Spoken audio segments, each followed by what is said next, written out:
પણ દૈત્યો મરણ ધર્મા છે, દેવતાઓ અમર છે. ભગવાને દેવોને અમૃત પાયું છે. ભાગવતના 8મા સ્કંધમાં સમુદ્ર મંથનની કથામાં વ્યાસ ભગવાને આ લખ્યું છે. દૈત્યોને અમૃત નથી મળ્યું, દેવોને અમૃત મળ્યું છે. દેવો એટલે દૈવી ગુણો, વર્ચ્યુઝ, મૂલ્યનિષ્ઠ જીવન. દેવો અમર છે. રામચરિતમાનસમાં દેવોને માટે અમર શબ્દ આવ્યો. કહુ અમર આયે કહી હેતુ. હે અમર, હે દેવો, કહો કેમ આવવાનું થયું? એ અદિતિના સંતાનો છે. આ કથા આપણે આગળ જોઈશું. ભાગવતના 3જા સ્કંદમાં દેવો અને દૈત્યોની ઉત્પત્તિની કથા છે. બેયના બાપ એક, કશ્યપ ઋષિ, પણ માં જુદી જુદી. માં એટલે કોણ ખબર? બુદ્ધિ. બાપ જીવાત્મા, માં એટલે બુદ્ધિ. દેવતાઓની માં એટલે અદિતિ. દૈત્યો કોનાથી પેદા થયા? તો કે દીતિથી. દીતિ એટલે ભેદ બુદ્ધિ. જેની બુદ્ધિમાં ભેદ છે, મારા તારાના ભેદ ઉભા કરે. આ આપણી જાતિના નહીં, આ આપણી કોમના નહીં, એને જીવવાનો અધિકાર નહીં. આવી બધી ભેદ બુદ્ધિ એનાથી ઉત્પન્ન થાય જે પ્રવૃત્તિ, એ દૈત્યોની પ્રવૃત્તિ છે. તો ભાગલા પડાવે, ડિવાઇડ એન્ડ રૂલ, ભાગલા પાડો અને રાજ કરો. મફતનું આપવાનું કઈ લલચાવો અને તમારો સ્વાર્થ સિદ્ધ કરો. એટલે વારંવાર કહું છું, મફત છે આવું સંભાળવા મળે એટલે તરત ચેતી જાજો, સાવધાન થઈ જાજો કે આ ટ્રેપ છે, એ ખતરા. મફત કશું જ મફત નથી. અને એવું મફતનું હોય તો લેવાય પણ નહીં, મફતનું ખવાય નહીં. ભગવાને મને શરીર આપ્યું છે, હું મહેનત કરીશ, હું પરસેવો પાડીશ, અને પરસેવો પાડ્યા પછી જે પ્રાપ્ત થાય એ પ્રસાદ છે. એ પ્રસાદ છે, મફતનું લઈશ નહીં.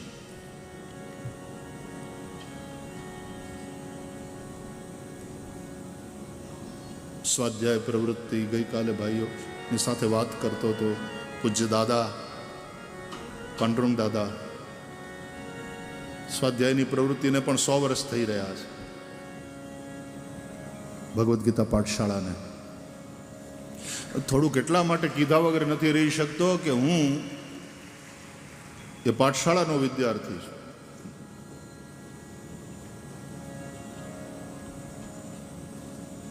એટલે મફતનું લઈશ નહીં. પુરુષાર્થ કર, અર્જુનની જેમ લડ, હાક મારતો જા, મદદ તૈયાર છે. Krishna is with you, Krishna is not for you.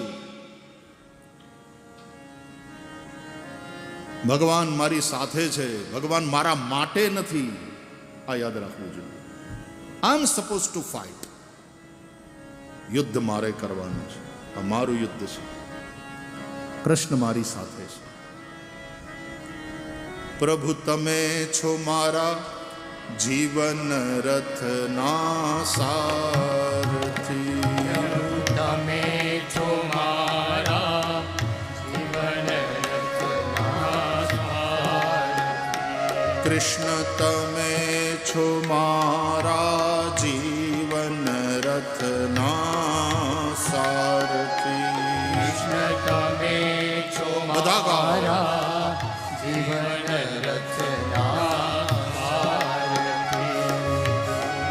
જ્ઞાન ગીતા ઉપદેશી મુજને, જ્ઞાન ગીતા ઉપદેશી મુજને, બનાવજો પરમા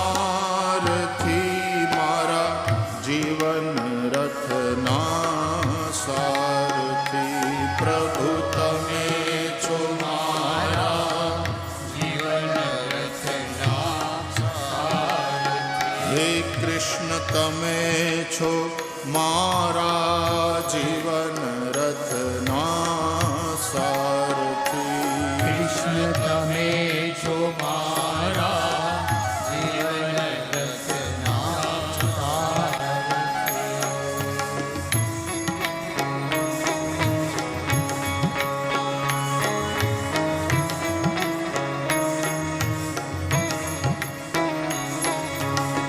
મારું તારું મનથી મૂકું મારું તારું મામકા પાંડવાશ્ચૈવ મારું તારું મનથી મૂકું. મારું મોહાંધ ધૃતરાષ્ટ્રના મનમાં આ ભેદ છે. મારું તારું મનથી મૂકું મારું તારું મનથી મૂકું. ભક્તિ કેરો પંથ ન ચૂકું.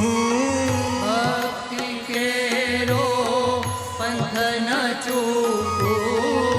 ભક્તિ કેરો પંથ ન ચૂકું. ભક્તિ કેરો પંથ ન ચૂકું. હૈયું મારું કદી ન વિસરે. હૈયું મારું કદી ન વિસરે. આ દુનિયા છે સ્વાર્થી મારા જીવન રચના સારથી. ઓ પ્રભુ તમે છો મારા જીવન રથના સારથી. પ્રભુ તમે છો મારા જીવન રચના સારથી. જ્ઞાન ગીતા ઉપદેશી મુજને જ્ઞાન ગીતા ઉપદેશી મુજને બનાવજો પરમારથી મારા જીવન રથના સારથી. પ્રભુ તમે છો મારા જીવન રચના સારથી. ઓ કૃષ્ણ તમે છો મારા જીવન રથના સારથી. કૃષ્ણ તમે છો મારા જીવન રચના સારથી. યુદ્ધ છે, લડવું આપણે પડશે. કૃષ્ણ આપણને હથિયાર મૂકવા નહીં દે. અર્જુનના હાથમાંથી ગાંડી પડી જાય અને અર્જુનને પરસેવો વળવા માંડે, એ જોઈને કૃષ્ણને ચિંતા થાય. પાર્થ એટલે પુરુષાર્થ. ઉત્તિષ્ઠ કૌંતેય યુદ્ધાય કૃત નિશ્ચય. કૌંતે, હે મારી ભાઈના દીકરા, તારી માં અમારી ફઈ ઈ કોઈ દી હારી નથી. તું એનો દીકરો છે. ઉઠ, ઉભો થા, યુદ્ધ કર. ગીતા એ કર્મમાં પ્રેરનારો ગ્રંથ છે. સંન્યાસીઓ એને માટે સાંખ્ય, પણ અર્જુન જેવાને માટે તો યોગ, કર્મયોગ. લોકમાન્ય તિલકજી ગીતાના ઉપર જ્યારે કહેશે ત્યારે એની એક દ્રષ્ટિ, અને આદ્ય શંકરાચાર્ય ભગવાન કહેશે ત્યારે એની બીજી દ્રષ્ટિ. એની એ ગીતા પણ જ્ઞાનપરક અર્થો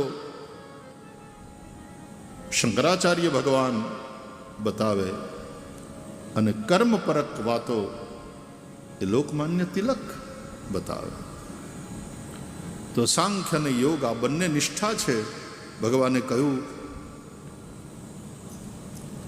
લોકેસ્મિન દ્વિવિધા નિષ્ઠા પુરા પ્રોક્તા મયા નઘ જ્ઞાન યોગેન સાંખ્યાનામ કર્મ યોગેન યોગિનામ. Help yourself. ભગવાન પણ એની જ મદદ કરે છે જે પોતે પોતાની મદદ કરે. બેઠા બેઠા પડ્યા પડ્યા ખાતા રહેવાની જ્યાં વાત હોય, ભગવાન એની સાથે ના હોય. આમ ભલે આપણે બધા ભજન ગાય, ભાલા વાલા મારી ભેરે રહેજો, પણ ભાલાવાળો રામદેવ પીર પણ એમ કે તમે ધંધા હગડ રહેજો, તો મફતનું ખાવાની વાત નહીં. હાડકા નકામા થઈ જાય એ ખોટું.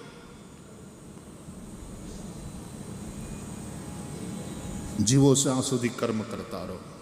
કુર્વન્નેવેહ કર્માણી જીજવિષે છતમ સમાહા, ઉપનિષદ કહે છે. જેનામાં રજોગુણ છે, જે સંસારી છે, કર્મ કરતા કરતા એને 100 વર્ષ પર્યંત જીવવાની કામના કરવી.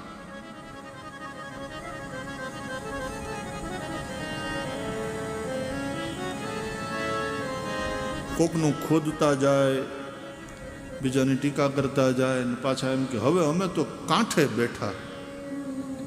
કાંઠે બેઠા એ વાત સાચી, પણ બીજાને ધક્કો મારવા.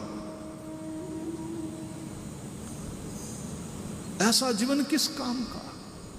उपयोगी बने. जो ઉપરાષ્ટ્રપતિ બને ને એકવાર, પછી એના રાષ્ટ્રપતિ બનવાના ચાન્સીસ વધારે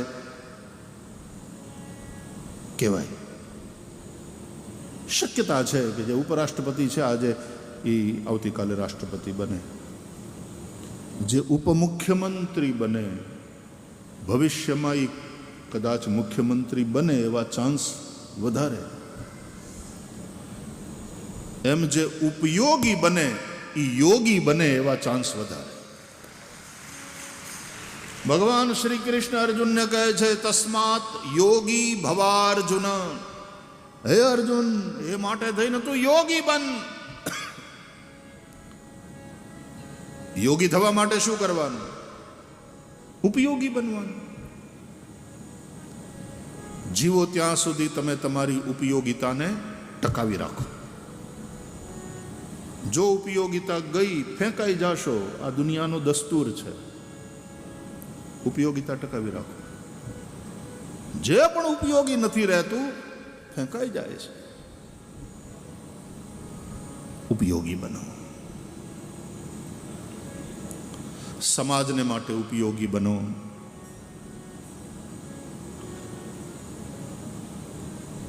ભગવાનને માટે ઉપયોગી બનો.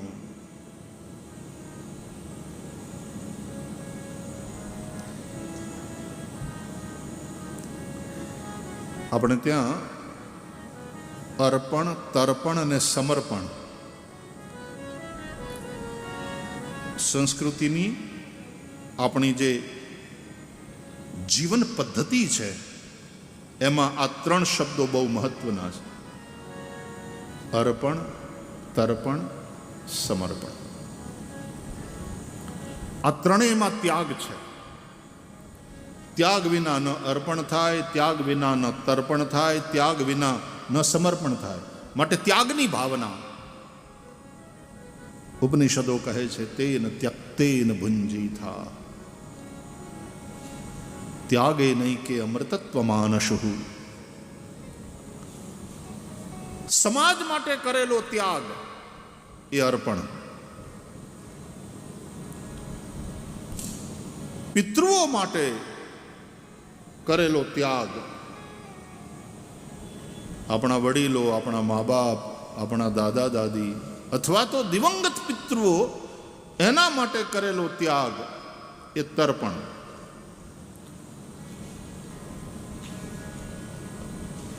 અને દેવતાઓ માટે કરેલો ત્યાગ એ સમર્પણ. આ ત્રણેય માટે ત્યાગ કરવો જોઈએ. કેમ? કારણ કે ત્રણેયનું આપણા ઉપર ઋણ છે. આપણા મા બાપનું, આપણા પૂર્વજોનું આપણા ઉપર ઋણ છે, પિતૃ ઋણ. એટલે તર્પણ કરવું જોઈએ, એના માટે ત્યાગ કરવો જોઈએ, ઋણ ચૂકવવું પડે. સમાજનું ઋણ છે આપણા ઉપર, સમાજના મનુષ્યોનું ઋણ છે. હું પૈસાદાર બન્યો હોઉં તો સમાજમાં અને સમાજ થકી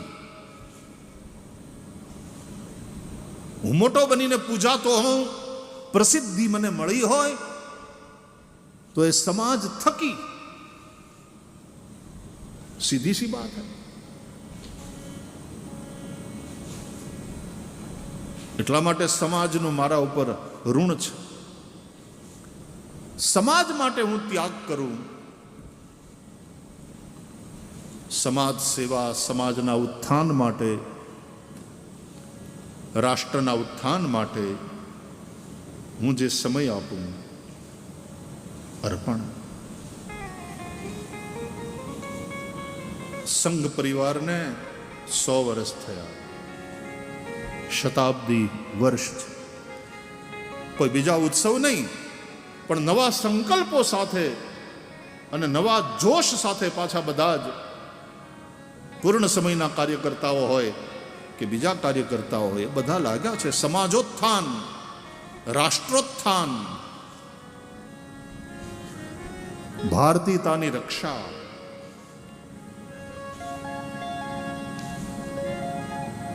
અને એના દ્વારા ભારતને વિશ્વગુરુ બનાવવા તરફ લઈ જવું.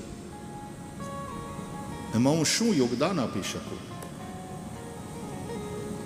એમાં સમયનું યોગદાન એ સૌથી મોટું યોગદાન છે. હા સાહેબ, સંપત્તિનું યોગદાન એના કરતાં સમયનું યોગદાન એ વધારે મહત્વનું. કારણ કે સંપત્તિ તમે આપો તો પાછા કમાઈ લો, પણ જ્યારે તમે સમય આપો છો ત્યારે તમે તમારા જીવનનો એવો હિસ્સો આપી દો છો જે પાછો તમને ક્યારેય મળવાનો નથી, એને તમે પાછા કમાઈ શકવાના નથી. પણ સમય સાર્થક કરવાનો છે. આ કથામાં આપણે બેઠા છીએ, આ સમય આપણને થોડો પાછો મળવાનો. આ સમય જે કથામાં ગયો એ ગયો, પણ નકામો નથી ગયો, સાર્થક થયો. ધન્ય ઘરી સોઈ જબ સત્સંગા. એ ઘડી ધન્ય છે જેમાં સત્સંગ થાય. સત્સંગ દુર્લભ છે.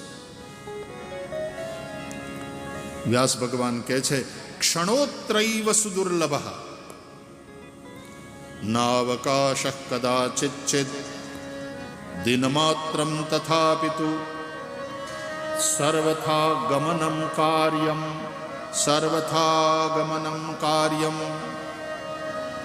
ક્ષણોત્રૈવ સુદુર્લભ. કથામાં ગુજારેલી એક ક્ષણ, સત્સંગમાં ગુજારેલી એક ક્ષણ દુર્લભ છે. दुर्लभैव कथा लोके श्रीमद् भागवतोद्भवा. व्यास भगवान कहते हैं कथा दुर्लभा, सुराणाम अपि दुर्लभा. देवों ने पण दुर्लभ एवी श्री हरिनी कथा.